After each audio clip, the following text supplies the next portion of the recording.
Hello friends, welcome to my channel Every Devotee Has a Story.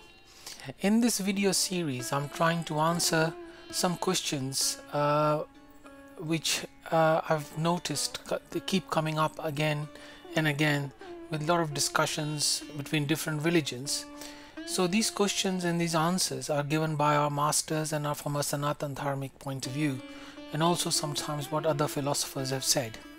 I have created two more videos before this. One was the origin of soul and how did soul actually comes into this mundane world. So I will put the link of those two videos in the description link as well. And now today I'm going to answer that who created God. So when lots of times you hear in the discussion that if looking at cause and effect, but then they ask who created God. So I will here read an excerpt from our Gurudev's book In Search for Krishna, Reality the Beautiful, that what he has said about this question and how he has answered it. So let's go. Reality by itself and for itself. Isha Vasyam. Everything is meant for God. That is the Hegelian theory. Reality is by itself and for itself. Hegel is the founder of ideal realism. So he says, reality is by itself and for itself. By itself means that he is his own cause. No one has created him. Otherwise, whoever had created him would have primary importance. For itself means that God exists only to fulfill his own purpose. This is the universal truth. So this is again why who created God, and for itself means that God exists only to fulfill his own purpose. He has no other purpose. This is the universal truth. Everything is for him and nothing is for anyone else. So when we think that the things around us are meant for us, or for our nation, or for the human beings, this is all a false calculation. And knowledge based on such miscalculation has its reaction. So there's another term in Sanskrit called Swayambhu, that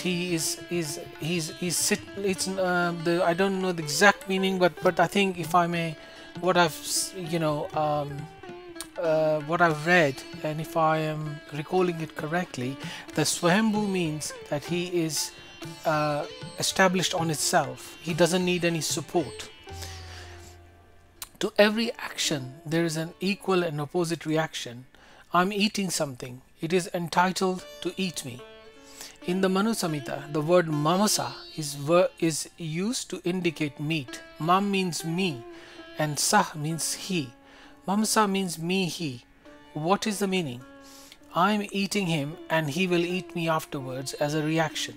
He is entitled to devour me as I'm at present devouring him. This is the underlying meaning. Every action, whatever it is, has its reaction. This is confirmed in Bhagavad Gita 3.9. Yagnartat karmano yatra lokoyam karma bandhanat tad artham karma konteya mukta sangha samachara. First of all, let me apologize for my Sanskrit. I'm not a scholar, or I'm just a student myself. So if I mispronounce or don't say these verses correctly, I apologize. I'm learning Sanskrit, but at the moment it's very rusty. I read it in the school. So this is here the explaining that every action, so unless work is done as a sacrifice for Vishnu, one own's work will be the cause of bondage. Therefore work on my behalf and free yourself from the chain of action and reaction. Bhagavad Gita says that any work, no matter what it is, causes a reaction. For example, you may nurse a patient. Apparently it is a good thing, but you are giving the patient medicine that comes from killing so many insects, trees, creepers and animals.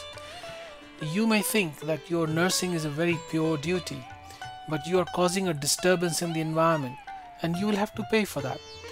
In this way, whatever we do cannot here be perfectly good.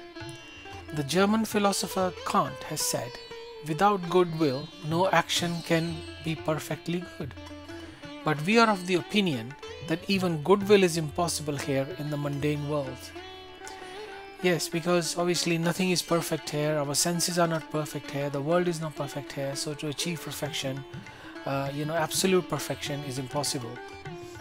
According to Kant, goodwill is a pure thing, whereas no action can be perfect. But we say that even goodwill is impossible in the relative calculation of the world, because we are plodding in the mud of misunderstanding.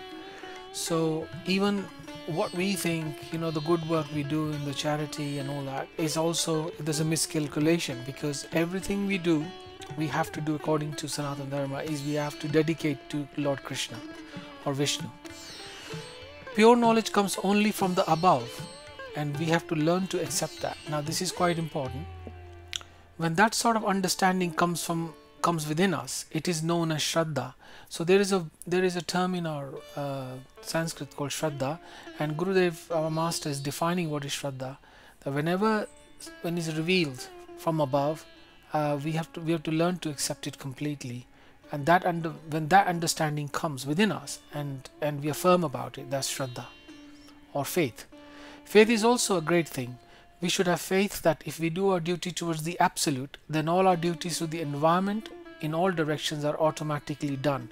Now this is absolutely critical, that when we do actions, when we do our duty, if we do our duty towards the absolute, then all other duties are taken care of. Krishna bhakti kaile sarva karma karta hoy. By satisfying Krishna, the whole universe becomes satisfied. For one who is dear to Krishna is dear to the whole universe. Yasmin tushte jagat tushtam parinite parinoto jagat. Just as by watering the roots of the tree, all the leaves and the branches are automatically nourished, by fulfilling one's duty towards Lord Krishna, all one's duties are automatically fulfilled. So we have addressed two things in this chapter. One, what is who created God, and also our duty in this world, how we relate to God. And I hope, it's very straightforward really. It doesn't really need much explanation, at least from dharmic point of view. I hope it makes sense to you, or it doesn't. So please comment and engage a conversation. I'll be happy to answer. As I said, I'm a student, I'm learning myself, so it'll be nice to see a feedback and engage in conversations. So I will be bringing more videos like that. So if you like the content, please support the channel, and we will see you again in the next video. Take care. Hare Krishna.